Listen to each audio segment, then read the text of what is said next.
Hello दोस्तों, HRM के कुछ और इम्पॉर्टेंट मेमोरी बेस्ड क्वेश्चंस आज हम लोग डिस्कस करने वाले हैं। और ये क्वेश्चन आंसर्स डिस्कस करने से पहले, जैसा कि हम लोगों ने इससे पहले एक वीडियो बनाया था जिसमें हम लोगों ने डिस्कशन किया था last minute tips for HRM, जहाँ पे मैंने आप लोगों को इम्पॉर्टेंट टॉपिक सारे आपको बताए थे। तो आज की वीडियो शुरू करने से पहले जो भी इम्पोर्टेंट टॉपिक्स हैं मैं आपको बता दूंगी कि उनके लिए आपको कौन कौन से वीडियोस देखनी चाहिए। तो अभी तक एमसीक्यूज की 16 वीडियोस आप लोगों के लिए अवेलेबल है, और इन 16 वीडियो में से कौन कौन से टॉपिक आपको कौन कौन सी वीडियोस में से देखने चाहिए, या कौन कौन से वीडियोस जो है आपके लिए इंपॉर्टेंट है जो आपको पहले देखनी चाहिए, वो मैं एक बार बता दूंगी। फिर हम क्वेश्चन आंसर्स को स्टार्ट कर लेंगे। तो जो पार्ट 1 है वो आपके लिए इंपॉर्टेंट है। केस एंड मेथड आपको पार्ट 1 वाले वीडियो में मिल जाएगा, एमसीक्यू का पार्ट 1 वीडियो। फिर पार्ट 2 में वीयूसीए और नॉलेज मैनेजमेंट, ये दो टॉपिक आपको पार्ट 2 की वीडियो में मिल जाएंगे। फिर पार्ट 3 में total quality management, John B के जो चेंज मैनेजमेंट के इन्होंने 8 मेथड्स दिए थे वो आपको मिलेंगे पार्ट 3 में, और मून लाइटिंग का टॉपिक भी आपको पार्ट 3 में मिल जाएगा। पार्ट 3 देखने के बाद आप सीधे पार्ट 6 पे आ सकते हैं, जहां पे आपको ट्रांजिशन एंड ट्रांसफॉर्मेशन लीडरशिप मिलेगी, जो कि काफी इंपॉर्टेंट है। कॉर्पोरेट गवर्नेंस, नॉलेज मैनेजमेंट आपको मिलेगा। फिर पार्ट 7 में ग्रीन एचआरएम का टॉपिक मिलेगा। पार्ट 10 में आपको जोहरी विंडो, जो कि मोस्ट इंपॉर्टेंट है, हमेशा इसमें से क्वेश्चन पूछे जाते हैं। और 10 सी ऑफ एम्प्लॉयमेंट एंगेजमेंट, ये भी बहुत इंपॉर्टेंट है, तो ये आपको पार्ट 10 में मिल जाएगा। उसके बाद पार्ट 11 में आपको अलग अलग जो एक्ट दिए, जैसे minimum wages act, graduate act, तो वो सारे एक्ट आपको पार्ट 11 में मिल जाएंगे। पार्ट 13 में आपको Douglas X and Y theory और मैनेजमेंट बाय ऑब्जेक्टिव वाला टॉपिक मिलेगा। और पार्ट 14 में VUCA, case and methods, total quality management, corporate social responsibility, ये सारे टॉपिक आपको मिलेंगे पार्ट 14 में। और पार्ट 16 में आ जाइए मैनेजरियल ग्रिड थ्योरी। तो ये वाले जो पार्ट मैंने आपको बताए हैं, इन पार्ट का एमसीक्यू आपको जरूर देखना है, ये वाले जो है काफी इंपॉर्टेंट है। और आपके मेमोरी बेस्ड क्वेश्चंस जो मैंने आपको इससे पहले वीडियो में बताए थे, तो इन पार्ट्स में आपको ये सारे क्वेश्चंस मिल जाएंगे। चलिए अब हम क्वेश्चन जो है स्टार्ट कर लेते हैं। पॉश एक्ट के ऊपर आपका क्वेश्चन पूछा था, और ये काफी इंपॉर्टेंट आपका टॉपिक है एग्जाम के लिए। पिछले बार भी दिसंबर 2023 में भी आपका पॉश एक्ट के ऊपर क्वेश्चन था। तो पॉश एक्ट एग्जैक्टली क्या था? इसका फुल फॉर्म है prevention, prohibitions and redressal act. 2013 में इस एक्ट को लेके आए थे। ये क्या है? It is a legislative act in India that seek to protect women from sexual harassment at their place of work. तो कोई भी वुमेन जिसको अपने काम की जगह पे, जहाँ पे वो काम करती है, वहां पे किसी टाइप का सेक्सुअल हैरेसमेंट को फील होता है, तो उसके खिलाफ जो है वो इस एक्ट के तहत जो है वो उनको जो है कंप्लेन कर सकती है। ये लोकसभा में पास किया गया था कब? 3 सितंबर 2012 में। और फिर राज्यसभा ने इसको 26 फरवरी 2013 में इसको पास किया था। फिर प्रेसिडेंट ने इसको 23 अप्रैल 2013 में पास किया था। The act came into force, अगर इसको हम बोले काम में कब से आया था, तो ये फोर्स में आया था 9 दिसंबर 2013। ये डेट्स आप लोगों को नहीं याद करना, बस ये जो ये एक्ट है और ये पास होता है, इतना आपके लिए इंपॉर्टेंट है। तो इस एक्ट में एग्जैक्टली क्या क्या था? तो इसमें जो भी वुमेन्स काम कर रही है, the act define sexual harassment at work. तो यहाँ पे बताया था कि किन किन चीजों को सेक्सुअल हैरेसमेंट माना जाएगा, और इसमें ये बताया था कि किस तरह से जो है वो कंप्लेन कर सकती है इसके खिलाफ। और अगर कोई पर्सन, कोई लेडीज मान लीजिए कोई फॉल्स चार्ज लगा देती, तो उसकी प्रोविजन भी यहाँ पे थी। तो लोगों को बचाने के लिए कि किसी के खिलाफ अगर कोई झूठा कोई केस कर देता, तो उसका भी प्रोविजन, उसमें क्या सजा मिलेगी, तो वो प्रोविजन भी इस एक्ट में बताया गया था। तो इसमें सभी वुमेन्स को कवर किया गया था, चाहे वो ऑर्गेनाइज सेक्टर में हो या अनऑर्गेनाइज सेक्टर में हो, चाहे प्राइवेट हो पब्लिक हो, तो हर किसी को इसमें कवर किया गया था। ठीक है, तो काफी इंपॉर्टेंट एक्ट था। इस एक्ट में क्या क्या चीजें बोली गई थी? तो इसमें बोला गया था कि एवरी एम्प्लॉयर, मतलब हर company, is required to constitute a internal complaint committee. तो हर जो कंपनी है उसके पास अगर 10 या उससे ज्यादा एम्प्लॉय काम करते हैं, तो मिनिमम अगर 10 एम्प्लॉय आपके यहाँ काम करते हैं, तो आपको एक कमेटी बनानी पड़ेगी जिसका नाम है इंटरनल कंप्लेंट कमेटी। यानी जो एम्प्लॉय है वो यहाँ जाके कंप्लेन करेंगे। कोई लेडीज है जिसके साथ कोई प्रॉब्लम हुई है, तो वो इंटरनल कंप्लेंट कमेटी को जाके कंप्लेन करेगी। ठीक है। The district officer is required to constitute a local complaint committee at each district and if required at the block level. तो जो डिस्ट्रिक्ट ऑफिसर है वो डिस्ट्रिक्ट लेवल पे या ब्लॉक लेवल पे अपनी कमेटी बना सकता है। The complaint committee have the power of civil court for gathering evidence. तो ये जो कंप्लेंट कमेटी बनाई गई है, इसको पावर दी गई है सिविल कोर्ट के बराबर। क्यों दी गई है इतनी पावर? ताकि कोई भी जो एविडेंस है वो आसानी से उसको कलेक्ट किया जा सके। ठीक है। तो यहाँ पे कमेटी की बात की है, वो कमेटी कौन सी है? वो है इंटरनल कंप्लेंट कमेटी। और इंटरनल कंप्लेंट कमेटी की जो पावर है वो किसके बराबर है? वो पावर है आपके सिविल कोर्ट के बराबर। ठीक है। ये अगर ये जो कमेटी है इसको कोई भी इंक्वायरी करनी होती तो कोई टाइम लिमिट दिया गया, हाँ यहाँ पे टाइम लिमिट दिया गया। तो committee is required to complete the inquiry within time frame of 90 days. तो 90 डेज के अंदर इसको जो है कंप्लेन को पूरा का पूरा जो है सॉल्व कर लेना होता है, जो पूरी की पूरी इंक्वायरी उसको कंप्लीट कर लेनी होती है। ऑन कंप्लीशन ऑफ इंक्वायरी, जब ये कमेटी इंक्वायरी पूरी करेगी, the report will be send to employer और डिस्ट्रिक्ट ऑफिसर। तो एम्प्लॉयर के पास या जो डिस्ट्रिक्ट ऑफिसर है उसके पास भेजा जाएगा। They are mandated to take action on the report within 60 days. तो 60 डेज का टाइम है, उसके अंदर अंदर जो रिपोर्ट की गई है उसके लिए एक्शन लेना है इसमें, ठीक है। तो 90 डेज का टाइम है इंक्वायरी के लिए, और जब वो इंक्वायरी कर लेगा तो उसके बाद या तो एम्प्लॉयर को या डिस्ट्रिक्ट ऑफिसर को वो रिपोर्ट भेजेगा। कौन? ये जो कमेटी है ना, इंटरनल कंप्लेंट कमेटी, ये ऐसा करेगी। इसके बाद फ्रेंड्स क्या होगा कि 60 डेज का टाइम रहेगा उसके पास कि वो उसके खिलाफ एक्शन ले, ठीक है।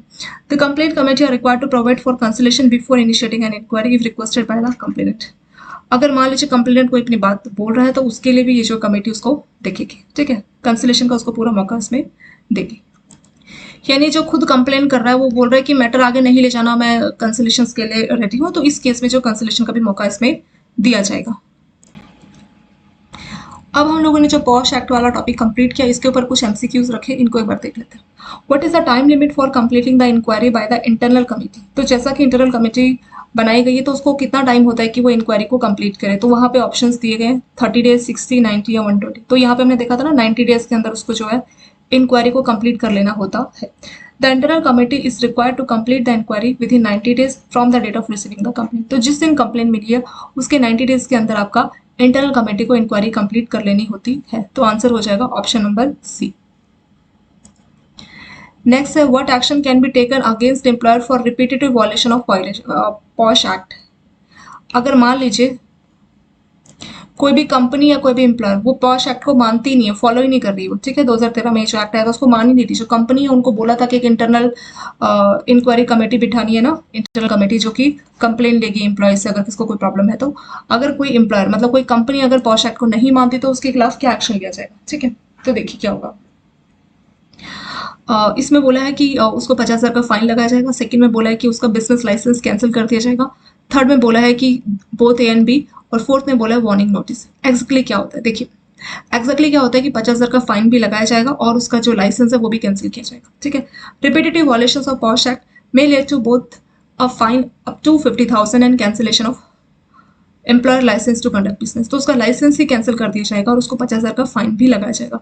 तो ये दोनों ही बातें सही है, तो ऑप्शन नंबर सी आपका इसमें करेक्ट आंसर हो जाएगा। तो इसीलिए जो है हर एम्प्लॉयर जिसके पास कम से कम 10 एम्प्लॉयज है, 10 या इससे ज्यादा अगर एम्प्लॉयज हैं, तो उस एम्प्लॉयर को क्या करना रहता है, उसको जो है पॉश एक्ट फॉलो करना ही रहता है। और उसके तहत उसको अपना एक इंटरनल कमेटी बनानी होती है। इंटरनल कमेटी के पास सिविल कोर्ट के बराबर पावर दी जाती है, वो इन्वेस्टिगेशन अपना सब करेगी और 90 डेज के अंदर अपना जो पूरा इंक्वायरी को वो कंप्लीट करती है। चलिए नेक्स्ट क्वेश्चन पे आ जाते हैं फ्रेंड्स। इसमें बोला है कि विच एक्ट वाज अमेंड। तो देखिए 2013 में बनाया गया था, फिर उसके 3 साल बाद 2016 में ना इस पॉश एक्ट को अमेंड किया गया था, ठीक है। To enhance the role of internal, तो इसमें जो इंटरनल कमेटी बनाई गई ना, तो उसके रोल को बढ़ाने के लिए 2016 में इसी एक्ट में जो अमेंडमेंट किया गया था। तो ये मतलब किस एक्ट में अमेंडमेंट किया था 2016 में, तो वो था हमारा पॉश एक्ट 2013, ठीक है। The POSH Act itself was amended in May 2016 to enhance the role of internal committee. तो इंटरनल कमेटी तो आपके पॉश एक्ट में ही होती है, तो इसी एक्ट को अमेंड किया गया था।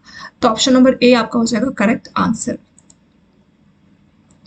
फिर यहाँ पे आगे बोला है कि what penalty can be imposed for non compliance with the provision of for the first offence. तो देखिए अगर पॉश एक्ट को नहीं मान रही आपकी कोई भी कंपनी अगर नहीं मान रही, तो पहली बार में उसको क्या किया जाएगा, 50,000 का फाइन लगाया जाएगा, ठीक है। उसका लाइसेंस वो भी कैंसिल कर दिया जाएगा। अगर मान लीजिए बार बार वो रिपीट कर रही है तो उस केस में जो है डबल अमाउंट का भी फाइन लगाया जा सकता है, ठीक है। जो पहले लगा था ना उसका डबल भी कर दिया जा सकता है। तो किसी किसी केस में 50,000 और जो है उसका लाइसेंस भी कैंसिल कर दिया जाता है। और किसी किसी केस में मान लीजिए बाद में दोबारा कुछ उन्होंने लाइसेंस ले लिया, किसी जो है रिक्वेस्ट के थ्रू कैसे भी उन्होंने दोबारा कोई कंपनी खोली और फिर से जो है वो उस चीज को वॉयलेशंस कर रहे हैं, तो उस केस में उनको फिर डबल अमाउंट का फाइन भी लगाया जा सकता है। फिर यहाँ पे बोला है कि जो भी what is the term of office for members of internal committee.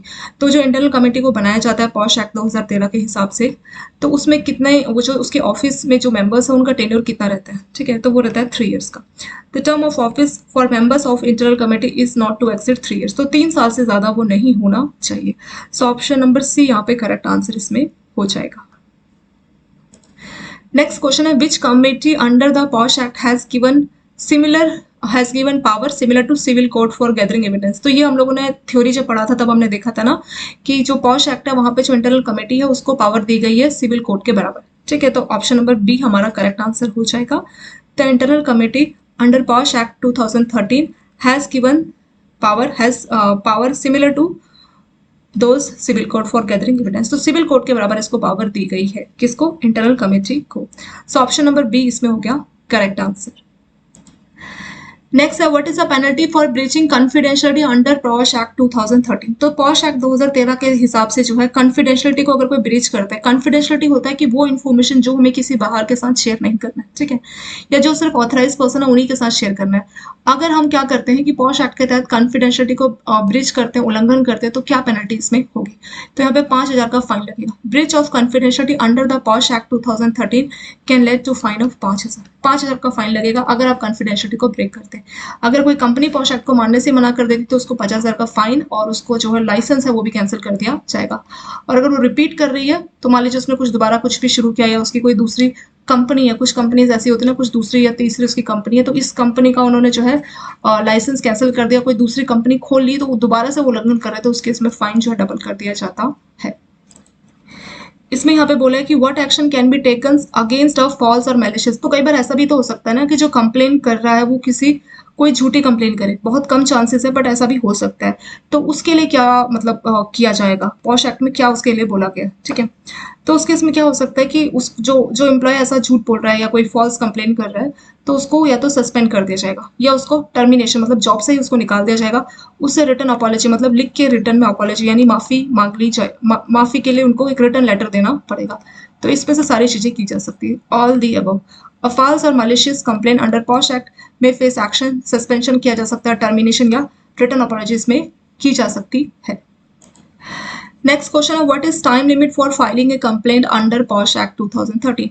तो ये जो आपका पॉश एक्ट बना है इसके तहत कितने टाइम का लिमिट दिया गया है कंप्लेंट के पास कि वो कंप्लेन कर सकता है, ठीक है। मान लीजिए आज कोई इंसिडेंट हुआ तो कितने टाइम के अंदर अंदर आपको कंप्लेंट करनी चाहिए, तो मैक्सिमम टाइम आपका है 3 मंथ्स का, ठीक है। तो ऑप्शन नंबर बी यहाँ पे करेक्ट हो जाएगा फ्रेंड्स। यहाँ पे यही बोला है a complainant under the act must be filed within 3 months from the date of incident. तो जब भी कोई इंसिडेंट होता है तो उसके 3 मंथ्स के अंदर अंदर आपको कंप्लेंट फाइल करनी रहती है। नेक्स्ट क्वेश्चन है under the POSH act who can constitute the internal committee. हमने देखा था ना इंटरनल कमेटी को सिविल कोड के बराबर की पावर दी गई है। इसके जो ऑफिसर है मैक्सिमम 3 साल के लिए अपॉइंट किए जाते हैं। इसके पास 90 डेज का टाइम होता है इंक्वायरी करने का। तो ये सारी चीजें हमने इंटरनल कमेटी के बारे में पढ़ी थी। पर ये जो इंटरनल कमेटी इसको कौन कंस्टिट्यूट करता है, कौन बनाता है? इसको जो है कंपनी का एम्प्लॉयर ही बनाता है, जिसकी कंपनी है ना वही इसको बनाती है। तो डी आपका करेक्ट आंसर हो जाएगा।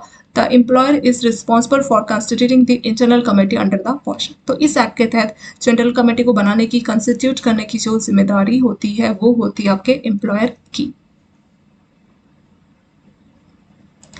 तो ये वाला टॉपिक हम लोगों ने पूरा अच्छे से पढ़ लिया। इसके ऊपर हम लोगों ने 7-8 एमसीक्यू भी देख लिए ताकि आपको जो ये टॉपिक है पॉश एक्ट 2013 ये अच्छे से समझ में आ गया होगा, क्योंकि इस टॉपिक में से आपके क्वेश्चंस पूछे गए थे।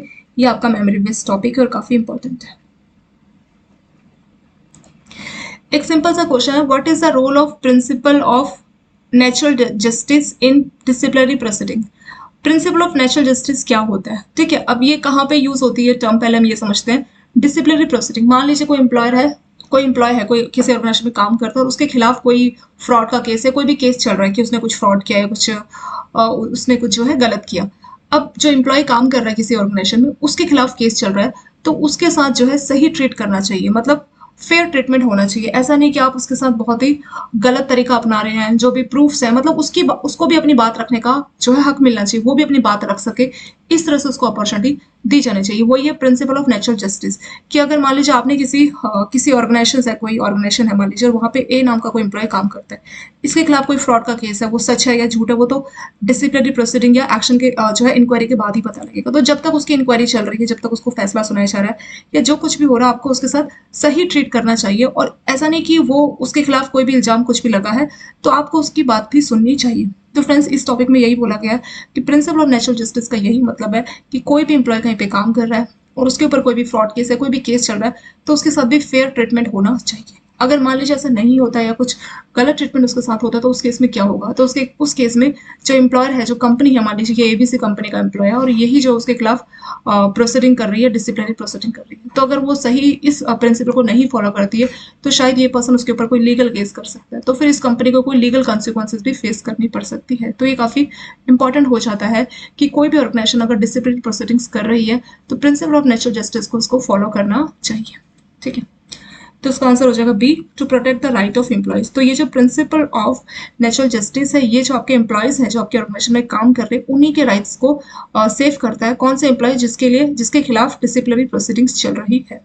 तो बी इसका आंसर करेक्ट हो जाएगा। ठीक है, principle of natural justice ensure fair treatment of employee during disciplinary proceeding by protecting their rights. तो ये वही बोल रहा है कि उनके साथ फेयर ट्रीटमेंट होना चाहिए ताकि उनके राइट को प्रोटेक्ट किया जाए, और अगर वो अपनी कोई बात रखना चाह रहा है कोई भी उसके पास बोलने के लिए, तो उनकी बात को भी पूरा सुनना चाहिए, उसके बाद ही आप लोगों को फाइनल डिसीजन देना चाहिए। यही हमारा प्रिंसिपल ऑफ नेचुरल जस्टिस। एक क्वेश्चन है, according to the hot stove rule what is essential to for an effective disciplinary system. तो हॉट स्टव रूल ने इन्होंने एक बात बोली थी कि एक इफेक्टिव डिसिप्लिनरी सिस्टम के लिए क्या जरूरी है। ठीक है, तो इसके लिए क्या क्या चीजें जरूरी है, तो उसमें इन्होंने 4 ऑप्शंस दिए। इसमें से बी करेक्ट आंसर है, यानी इमीडिएट एंड कंसिस्टेंट कॉन्सिक्वेंसेस। यानी अगर डिसिप्लिनरी आप किसी के लिए एक्शन ले रहे हो तो वो इमीडिएट होना चाहिए। मान लीजिए किसी ने कोई गलती की, कोई फ्रॉड किया, तो आप बहुत लेट कर रहे हो कि मतलब 1 महीना हो गया, 4 महीना हो गया, तो इससे क्या है, बाकी लोगों को भी साहस मिलता है। ठीक है, तो इस हॉट स्टफ रूल में यही बोला गया था कि अगर आप कोई डिसिप्लिनरी एक्शन लेने जा रहे हैं तो वो फास्ट होना चाहिए, इमीडिएट होना चाहिए और कंसिस्टेंट होना चाहिए। मान लीजिए कोई एक्शन चल रहा है तो वो कंसिस्टेंसी के साथ हो, कोई केस चल रहा है तो कंसिस्टेंसी के साथ उसको फॉलो करना चाहिए। तो यही हॉट स्टफ रूल में बोला गया था। तो बी इसका आंसर हो जाएगा, immediate and consistent consequences. The Hart-Stall rule suggests that disciplinary consequence should be clear, immediate and consistent to deter misconduct effectively. वही बोल रहा है कि अगर आप कोई डिसिप्लिनरी एक्शंस ले रहे हैं तो उसमें जो भी चीजें होंगी वो क्लियर हो, इमीडिएट मतलब थोड़ा जल्दी हो, और कंसिस्टेंट आपको रखना चाहिए। कंसिस्टेंट मतलब लगातार आपको वो डिसिप्लिनरी सिस्टम को फॉलो करना चाहिए ताकि कोई मिसकंडक्ट उसको हम रोक सकें और वो आगे ना बढ़े। तो वही आपका हॉट स्टफ रूल। एक क्वेश्चन है, according to discipline theory what is the purpose of code of conduct. तो ऑर्गेनाइजेशन में कोड ऑफ कंडक्ट क्या होता है। ठीक है, तो कोड ऑफ कंडक्ट एक तरह से हमें बताता है कि क्या हमारा एक्सेप्टेबल बिहेवियर, मतलब किस तरह का बिहेव हमें करना चाहिए। तो कोड ऑफ कंडक्ट डिफाइन करता है एक्सेप्टेबल बिहेवियर। सी इसका करेक्ट आंसर हो जाएगा। Code of conduct define acceptable behavior and help guide employee and appropriate conduct in the workplace। तो कोड ऑफ कंडक्ट से हमें क्या पता चलता है, इससे पता चलता है कि जो एम्प्लॉय है उनको किस तरह का बिहेव करना चाहिए ताकि उसको एक्सेप्ट किया जा सके। मतलब आपका बिहेवियर ऐसा होना चाहिए जो कि एक्सेप्टेबल हो आपके ऑर्गेनाइजेशन के अंदर। ठीक है, तो एक एक्सेप्टेबल बिहेवियर के बारे में बताता है कौन, आपका कोड ऑफ कंडक्ट। और इससे जो है एम्प्लॉय को गाइडेंस मिलती है कि कैसा हमें कंडक्ट रखना चाहिए अपने ऑर्गेनाइजेशन में, वर्क प्लेस में। मतलब वर्क प्लेस में हमें अपना कैसा बिहेवियर रखना चाहिए ये भी हमें पता लगता है कोड ऑफ कंडक्ट से। इसमें बोला what is considered as gross misconduct in disciplinary rules. तो जो अवार्ड स्टाफ का डिसिप्लिनरी रूल बना है तो उसमें ग्रॉस मिसकंडक्ट किसको माना जाएगा। ठीक है, काम को लेकर अगर आप थोड़ा लेट कर रहे हैं, failure to complete a task, time पे आप नहीं कर रहे हैं, कोई चोरी किया, कोई फ्रॉड हुआ। ठीक है, और ठीक है, तो सी ही इसका करेक्ट आंसर है कि आपका जो ग्रॉस मिसकंडक्ट किसको बोला जाएगा, कि कोई चोरी हो गई या कोई फ्रॉड किया आपने तो उसको ग्रॉस मिसकंडक्ट माना जाएगा। Gross misconduct typically include serious offense such as theft or fraud that severely breach the employer trust। so C इसका करेक्ट आंसर इसमें हो जाएगा। नेक्स्ट क्वेश्चन है, under the officer employee discipline and appeal regulations what penalty fall under major. तो officer के हिसाब से जो ऑफिसर का डिसिप्लिन और अपील रेगुलेशंस रूल बना हुआ है तो उसके हिसाब से जो है मेजर पेनल्टी में क्या क्या चीजें की जाएंगी। वर्बली उनको वार्निंग दी जाएगी, उनकी पेमेंट को कम कर दिया जाएगा और प्रमोशन को रोक दिया जाएगा, या उनको सस्पेंड कर दिया जाएगा। ठीक है, suspension and loss of annual leave, उनकी जो लीव है उसको सस्पेंड किया जाएगा, या उसको जो लीव है उसको उनकी लीव को ही हटा दिया जाएगा, या वार्निंग लेटर या ट्रांसफर। तो इसमें से जो मेजर पेनल्टी है उसमें यही होगा कि प्रमोशन भी रोक देना और पेमेंट भी कम कर देना। तो 20 का करेक्ट आंसर हो जाएगा। Major penalties under this regulations include reductions to a lower grade, compulsory retirement and dismissal. तो ये चीजें की जाएंगी आपके लिए एज अ मेजर पेनल्टी। आपको रिटायरमेंट के लिए बोल दिया जाएगा, या डिसमिस आपको कर दिया जाएगा, या आपको लो ग्रेड में मान लीजिए आप स्केल 4 है तो आपको स्केल 2 बना दिया, या स्केल 2 से आपको क्लर्क बना दिया। तो इस तरह की चीजें की जाएंगी मेजर पेनल्टीज के तौर पे। एक सिंपल सा क्वेश्चन है, what distinguish tacit knowledge from explicit. तो देखिए मेनली चीज क्या होती है उसके कंटेक्सचुअल के नेचर के ऊपर है। जैसे कि जो टेसिट नॉलेजेस में क्या होता है कि जैसे आप अपने एक्सपीरियंस से सीखते हैं। जैसे कुछ लोगों के पास क्या होता है, एक अपना अलग एक्सपीरियंस होता है, ठीक है, उसको उन्होंने कहीं पे नोट नहीं किया, उनके पर्सनल एक्सपीरियंस उन्होंने चीजें सीखी है, तो वो जाएगा उनका टेसिट नॉलेज। एक्सप्लिसिट नॉलेज क्या हो जाएगा कि जो रिटर्न फॉर्म है, जो फॉर्मलाइज्ड हो, मतलब कोई नॉलेज कहीं पे लिखा गया और वहां से आपने कोई नॉलेज लिया, तो वो हो जाएगा आपका एक्सप्लिसिट। मतलब ये जो वर्ड है एक्सप्लिसिट, इसका मतलब होता है स्पष्ट, क्लियर। तो ऐसी नॉलेज जिसको फॉर्मलाइज किया गया, जिसको कहीं पे कोडिफाई किया गया, जिसको कहीं पे लिखा गया, तो वो हो जाएगी आपकी एक्सप्लिसिट नॉलेज। और टेसिट मतलब जो आप अपने पर्सनल एक्सपीरियंस से सीखते हैं। तो कुछ लोग क्या करते हैं, पर्सनल एक्सपीरियंस से किसी फील्ड में बहुत महारत हासिल करते हैं, तो वो उनकी होती है टेसिट नॉलेज। उन्होंने कहीं से सर्कुलर रीड करके, कहीं से किताब रीड करके अगर कुछ सीखा है, तो वो हो जाएगी उनकी एक्सप्लिसिट नॉलेज। तो ये कंटेक्सचुअल नेचर की होती है। एक सेम डिट्टो यही क्वेश्चन था कि जो इंडस्ट्रियल रिलेशन कोड 2020 में 2020 में बना था, ये कंसोलिडेट करता है किन किन एक्ट्स को। तो 3 एक्ट थे पुराने, उनको ऐड करके, उनको मर्ज करके जो है ये आपका इंडस्ट्रियल रिलेशन कोड 2020 बनाया गया था। ठीक है, तो कौन कौन से 3 एक्ट हैं जिनको मर्ज करके ये बनाया गया था? Trade union act 1926, industrial dispute act 1947, industrial employment standing order act 1946। तो इन तीनों को ही मर्ज करके, इन तीनों को ही कंसोलिडेट करके ये एक्ट बनाया गया था, इंडस्ट्रियल रिलेशन कोड 2020। तो आंसर हो जाएगा डी, ऑल दी अबव। ठीक है, तो ये इंडस्ट्रियल रिलेशन कोड एक्जेक्टली क्या है? तो इंडस्ट्रियल रिलेशन कोड में बताया गया है वर्कर्स को कि वो अपनी यूनियन बना सकते हैं। प्लस इसमें और क्या बताया गया, इसमें मान लीजिए एम्प्लॉयर और एम्प्लॉय के बीच में कुछ डिस्प्यूट अराइज हो जाता है, सैलरी को, किसी भी चीज को लेके, टाइम को, किसी भी चीज को लेकर जो डिस्प्यूट अराइज होता है, तो उसके सेटलमेंट का प्रोविजन, उनका सेटलमेंट कैसे किया जाएगा, तो वो प्रोविजन भी इसी इंडस्ट्रियल रिलेशंस कोड 2020 में बनाए गए। तो इन पुराने जो जिन जिन चीजों को मर्ज करके बनाए गए, तो उनको भी आप देख सकते हैं। ट्रेड यूनियन एक्ट के तहत जो है वर्कर्स को पावर दी गई थी कि वो अपना यूनियन बना सके। ठीक है, डिस्प्यूट एक्ट के तहत बोला गया था कि किस तरह से जो है कोई भी डिस्प्यूट हो जाएगा एम्प्लॉयर और एम्प्लॉय के बीच में, तो कैसे उसको सेटल किया जाएगा। तो ये सारी चीजें जो है पुराने एक्ट में थी, तो उनको जोड़ के जो नया एक्ट बना था, तो उसमें वही सारे फीचर्स थे जो पुराने वाले थे, कुछ नई चीजें भी इसमें ऐड की गई थी। तो इसको जो है सेंट्रल गवर्नमेंट या स्टेट गवर्नमेंट, जिस हिसाब से इंडस्ट्री जिसके कंट्रोल में, तो वो एक नोटिफिकेशन जारी करते हैं, उसके हिसाब से उनको पावर दी जाती है कि वो इसका जो है फाइनल डिसीजन लेंगे। तो इस एक्ट में प्रोविजन दिया गया था कि जो वर्कर्स है वो अपना यूनियन बना सकते हैं, और इसमें सेटलमेंट की भी बात की गई थी कि एम्प्लॉयर और एम्प्लॉय के बीच में अगर कुछ प्रॉब्लम हो गया, कुछ डिस्प्यूट हो गया, तो उसको सेटल कैसे किया जाएगा, उसका प्रोविजन भी इसी एक्ट में दिया गया था। ठीक है, तो इन्हीं तीनों को मर्ज करके बनाया था।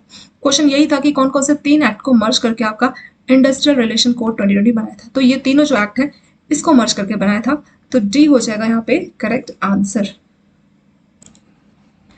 एक क्वेश्चन आपका, what is balance score card? Balance score card क्या होता है? ठीक है, तो balance score card is a strategic planning and management system. तो ये जो है कंपनी का एक स्ट्रैटेजी है, स्ट्रैटेजिकली जो है कंपनी का प्लानिंग और मैनेजमेंट सिस्टम है, which takes into account non financial expect of corporate performance. यानी नॉन फाइनेंशियल चीजों पे कंसिडर जो है फोकस करता है, जैसे कस्टमर सेटिस्फिकेशन। अब आपका कस्टमर सेटिस्फाई होगा तो एक्जैक्टली हमें पता नहीं लगेगा कि कितने रुपए कितने पैसे का कस्टमर सेटिस्फाई हुआ है, वो हम ज्यूम नहीं कर सकते क्योंकि ये नॉन फाइनेंशियल एक्सपेक्ट है। ठीक है, या बिजनेस प्रोसेस, जो आपका प्रोसेस काम कर रहा है, जो आपका ऑपरेशन सिस्टम काम कर रहा है, तो उसके ऊपर भी ये फोकस करता है, ताकि क्या किया जा सके, to create a complete picture of how the company is likely to perform in future. तो इससे हमें पता लगेगा कि फ्यूचर में हमारी कंपनी कैसा परफॉर्म करने वाली है। तो what is balance score card क्या हो जाएगा? बैलेंस स्कोर कार्ड एक स्ट्रैटेजिक प्लानिंग और मैनेजमेंट सिस्टम है। किसका? कंपनी का strategic planning and management system है, जिसकी वजह से जो कंपनी है वो अपने नॉन फाइनेंशियल एक्सपेक्ट पे फोकस करती है। नॉन फाइनेंशियल एक्सपेक्ट यानी कि कस्टमर सेटिस्फिकेशंस और बिजनेस प्रोसेस। कस्टमर सेटिस्फिकेशन में कंपनी ये देखती है कि कस्टमर हमारा प्रोडक्ट खरीद के खुश है या नहीं है, उसका हैप्पीनेस लेवल कितना है। ठीक है, सेकेंड आता है बिजनेस प्रोसेस।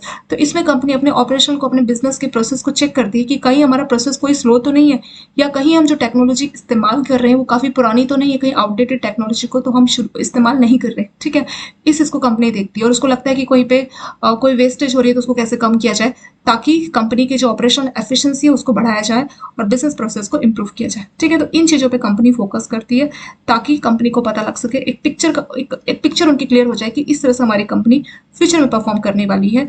वही होता है बैलेंस स्कोर कार्ड। इसके 4 पिलर्स होते हैं या 4 लैक आप इसको बोल सकते हैं। तो नेक्स्ट क्वेश्चन वही है आपका, what are 4 legs of balance scorecard information? तो बैलेंस स्कोर कार्ड में 4 तरीके की चीजें होती है। ठीक है, तो 4 legs of balance scorecard information is collected and analyse from 4 expect of business. तो यहाँ पे बिजनेस के 4 एक्सपेक्ट को देखा जाता है। यानी जो हमारा स्कोर कार्ड बन रहा है ना बिजनेस का, इसमें फ्रेंड्स 4 एक्सपेक्ट को देखा जाता है।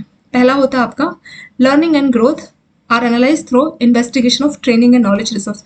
तो वो 4 चीजें क्या क्या है? तो पहली चीज होगी आपकी the first leg handle how well information is capture and how effectively employee utilise the information to convert into advantages. यानी जो इन्फॉर्मेशन है उसको कैसे लिया जा रहा है और जो आपके एम्प्लॉयज काम कर रहे हैं उस इन्फॉर्मेशन को कैसे इस्तेमाल कर रहे हैं ताकि वो इंडस्ट्रीज में कंपेटेटिव मतलब आपको एक बेनिफिट दे सकेगा, अच्छा बेनिफिट दे सके। तो पहला देखा जाएगा कि आपके एम्प्लॉय जो है नॉलेज को कितना यूज कर रहे हैं, कितना उसको कैप्चर कर रहे हैं। सेकेंड आपका बिजनेस प्रोसेस देखा जाएगा, यानी कि इन्वेस्टिगेशन की जाएगी कि जो प्रोडक्ट है वो कैसे मैन्युफैक्चर किए जा रहे हैं। ऑपरेशनल मैनेजमेंट को एनालाइज किया जाएगा कि कोई गैप तो नहीं है, कहीं डिले तो नहीं हो रही है कुछ भी, या कहीं पे शॉर्टेज या कुछ वेस्टेज तो कहीं पे नहीं हो रही है, तो वो इसमें चेक किया जाएगा। कहीं पे वेस्टेज है, कहीं पे शॉर्टेज है, तो वैसा सिस्टम नहीं होना चाहिए, प्रॉपर यूनिफॉर्मली हर जगह पे चीजें यूज होनी चाहिए। तो सेकंड में जो है बिजनेस प्रोसेस को चेक किया जाएगा, उसका इवेल्यूशन यानी उसको आकलन किया जाएगा, उसको देखा जाएगा कि बिजनेस प्रोसेस कैसे हो रहे हैं, कब जब भी हमारा कोई प्रोडक्ट मैन्युफैक्चर हो रहा है तो उसका ऑपरेशन को चेक किया जाएगा। तीसरा होगा इसमें कस्टमर पर्सपेक्टिव, यानी कस्टमर के बारे में देखा जाएगा, कस्टमर के हिसाब से सोचा जाएगा। Customer perspective are collected to catch customer satisfaction with quality, price and availability. तो जो भी आप प्रोडक्ट या सर्विस कस्टमर को दे रहे हैं तो वो उसके प्राइस से, उस प्रोडक्ट की क्वालिटी से और उसकी अवेलेबिलिटी से खुश है या नहीं है, वो कितने सेटिस्फाई है, तो तीसरे में वो चीज देखी जाएगी। Customer provide feedback regarding if their needs are meet with current product.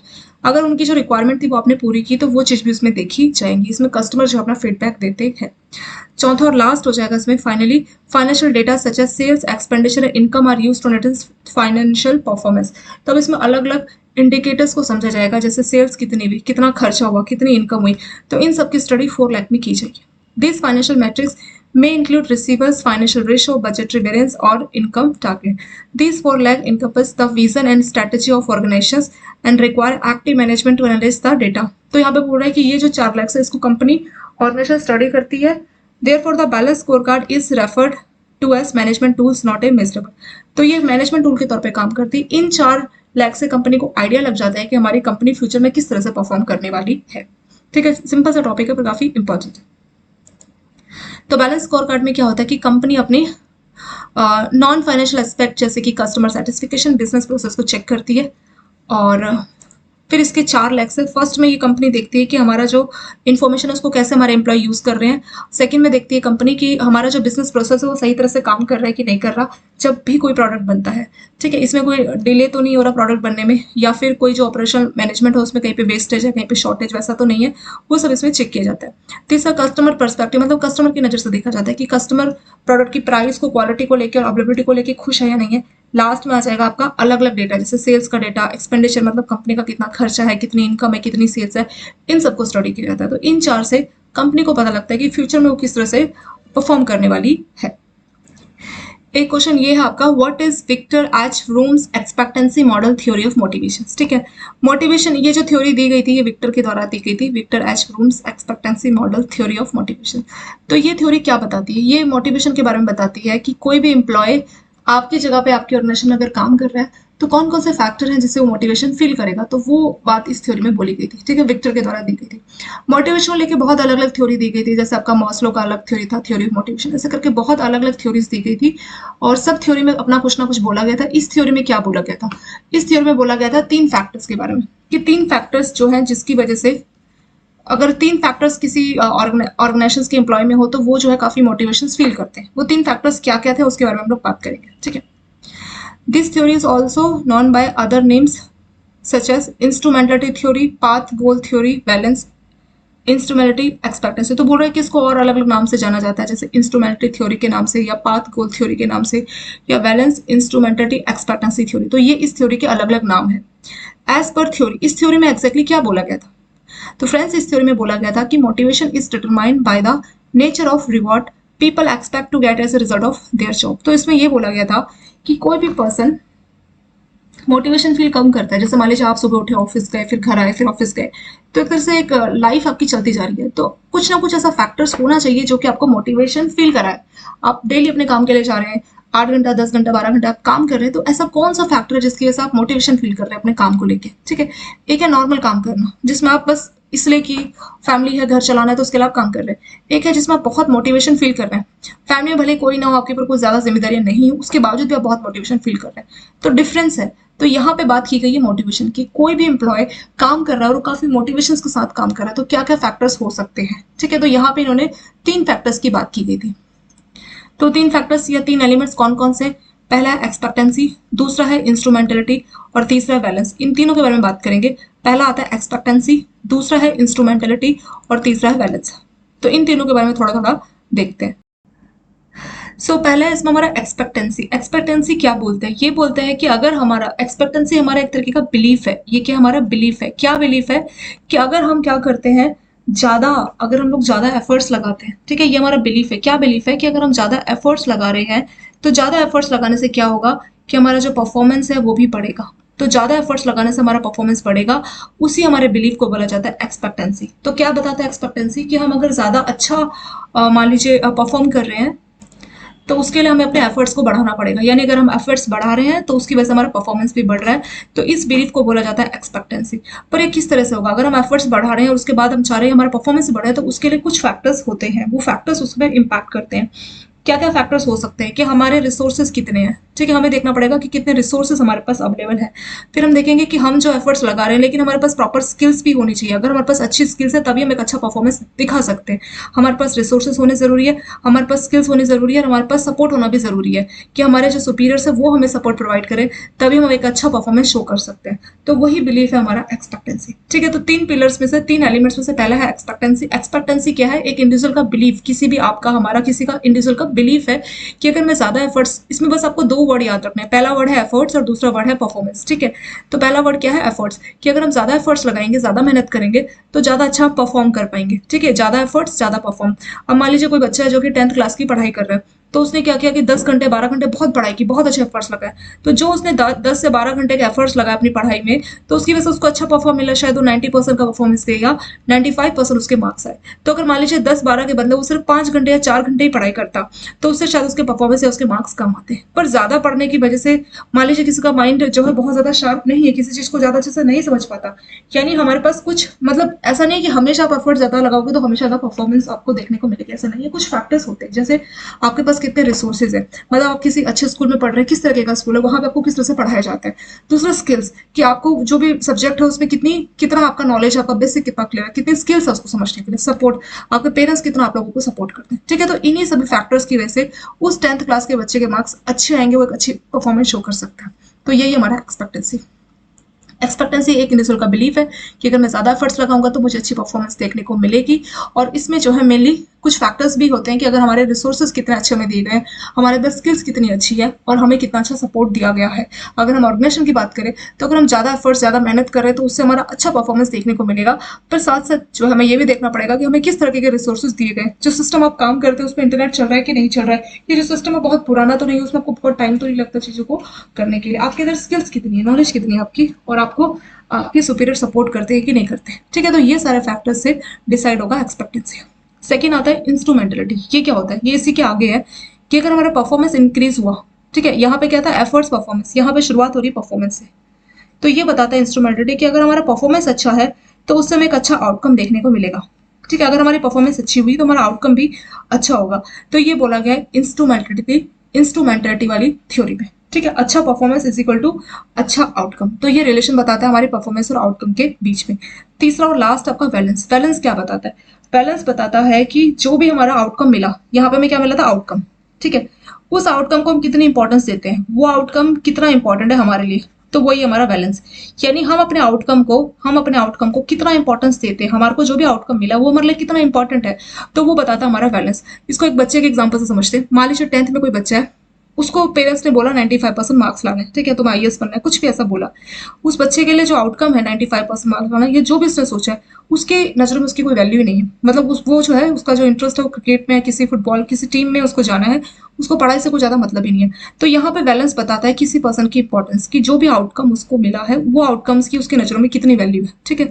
तो बैलेंस क्या बताता है? ये बताता है कि उस आउटकम की हमारी नजरों में क्या इंपॉर्टेंस है, हम उसको कितनी इंपॉर्टेंस दे रहे हैं। तो यही 3 बैलेंस है और यही 3 फैक्टर डिसाइड करते हैं किसी भी पर्सन की मोटिवेशन लेवल को। तो यहाँ पे बच्चे का अगर बैलेंस, यानी जो आउटकम उसके लिए जो इंपॉर्टेंट मायने रखती है, अगर वो पढ़ाई है तो उस केस में ये काफी मोटिवेशन के साथ काम करेगा। लेकिन अगर उसका आउटकम कुछ और ही है, मान लो उसका ध्यान पढ़ाई में है ही नहीं, वो किसी क्रिकेट टीम के साथ जाना चाहता है, ठीक है, या कुछ फुटबॉल कुछ ऐसा करना चाहता है ऐसे करियर, तो उस केस में ये जो आउटकम है 95% है 90%, उसके लिए उसकी कोई वैल्यू ही नहीं, कोई इंपॉर्टेंस ही नहीं है, तो कैसे मोटिवेशन फील करेगा, ठीक है।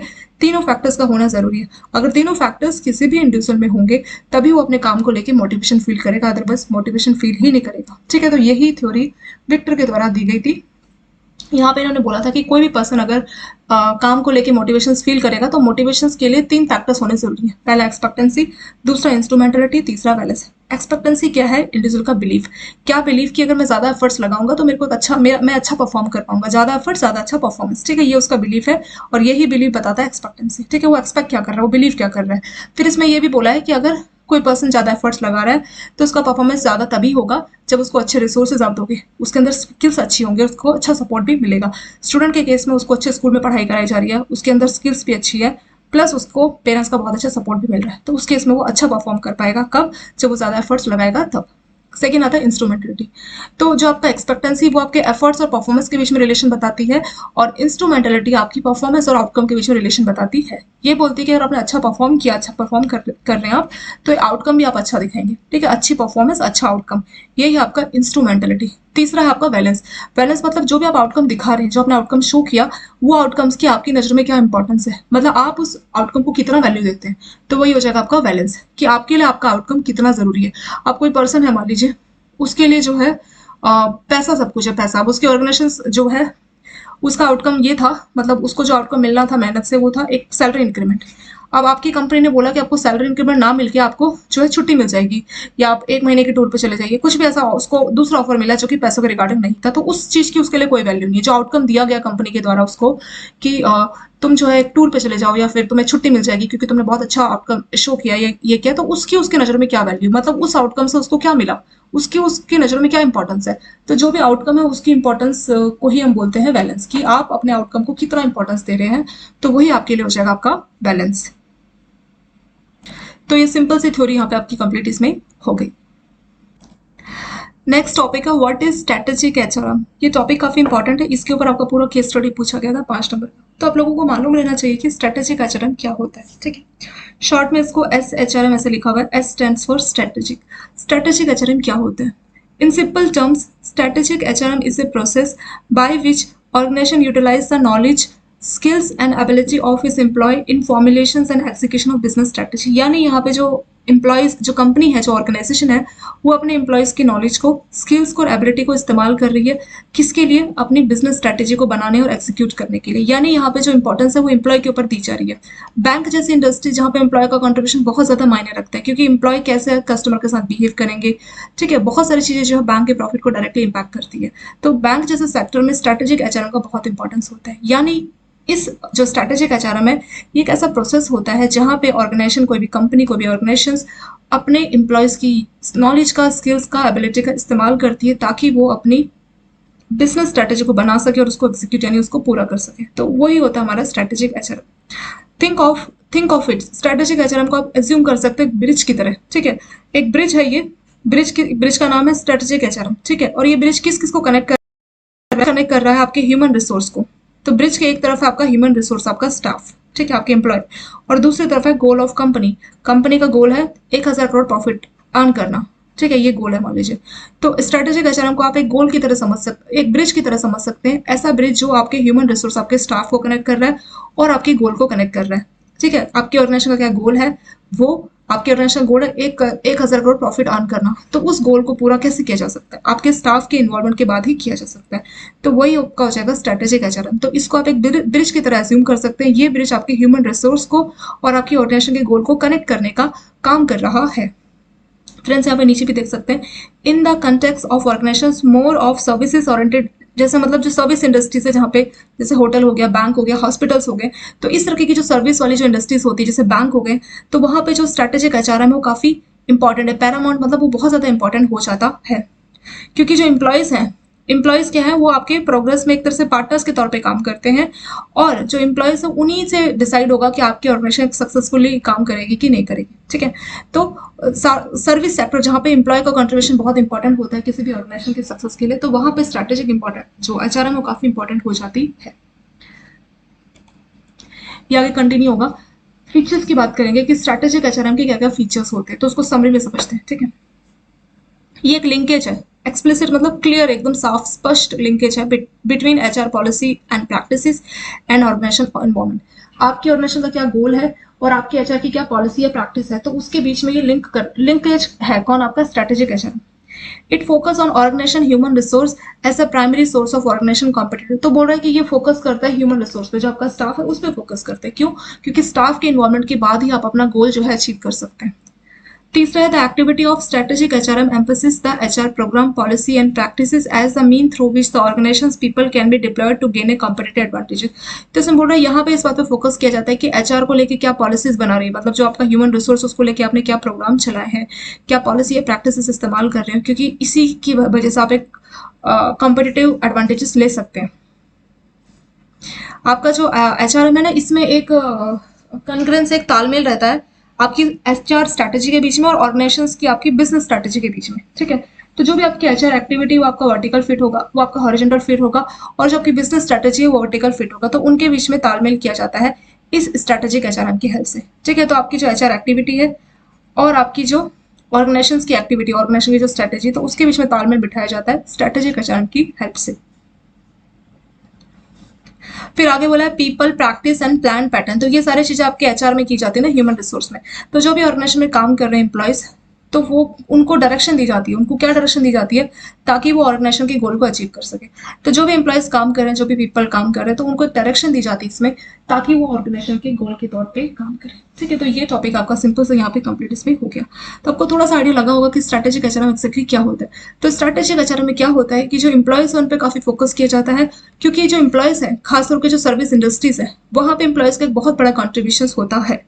जैसे कुछ सिंपल सी इंडस्ट्रीज से, मान लीजिए कोई मैन्युफैक्चरिंग इंडस्ट्रीज है, तो वहाँ पे प्रोडक्ट बना रहा है, तो वहाँ पे जो प्रोडक्ट बना रहा है, तो मार्केटिंग टीम या बाकी टीम के ऊपर काफी स्ट्रेस रहता है, काफी जिम्मेदारी रहती है कि उस प्रोडक्ट को बेचना। बट अगर हम बात करें सर्विस इंडस्ट्रीज की, जैसे कोई हॉस्पिटल हो गया, कोई टीचिंग हो गया आपका, ठीक है, एजुकेशन सेक्टर को लेके हो गया, बैंक्स हो गया, तो जहाँ पे जो स्टाफ है उनके इन्वॉल्वमेंट की वजह से डिसाइड होगा कि आपकी जो ऑर्गेनाइजेशन वो कैसा परफॉर्म करेगी। तो स्ट्रैटेजिक एचआरएम एक तरह से ब्रिज के तौर पे काम करता है आपके पर्सनल जो एम्प्लॉय है उनके बीच में और जो ऑर्गेनाइजेशन के गोल है उनके बीच में। तो ये ऑर्गेनाइजेशन के गोल और एचआर यानी जो ह्यूमन रिसोर्स है उनको कनेक्ट करने का काम करता है। कौन? आपका स्ट्रैटेजिक एचआर। तो यहाँ पे जो है ह्यूमन रिसोर्स का इस्तेमाल किया जाता है ताकि जो ऑर्गेनाइजेशन के गोल है उनको अचीव किया जाए। ह्यूमन रिसोर्स के लिए जो भी चीजें की जाती है, प्लान की जाती है, इस तरह से की जाती है कि वो मोटिवेशन के साथ जो है ऑर्गेनाइजेशन के गोल को अचीव करने में पूरी की पूरी ऑर्गेनाइजेशन की मदद वो करे। एक सिंपल सा क्वेश्चन है, how does negative discipline differ from positive discipline.